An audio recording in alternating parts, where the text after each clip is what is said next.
Когда я думала об этом пространстве, я поняла, что наиболее подходящий угол вот этот. А беседка раскроется веером от забора до забора.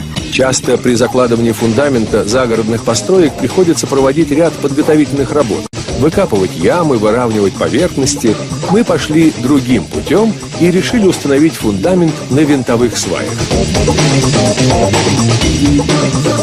Такому фундаменту даже гидроизоляция не нужна. Обрезаем каждую сваю по уровню и привариваем металлические оголовки.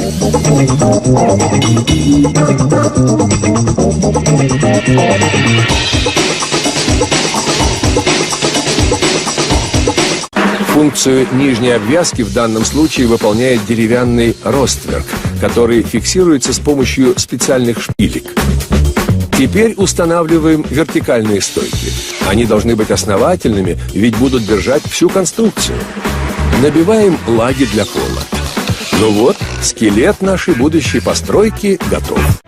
Теперь здесь раскрылась веером чудесная беседка со столом и даже гамаком. Малосимпатичный металлический забор спрятался за красивыми деревянными шпалерами из лиственницы. Но, несмотря на всю перестройку, свободного места осталось много, ведь самое главное – грамотно распорядиться пространством.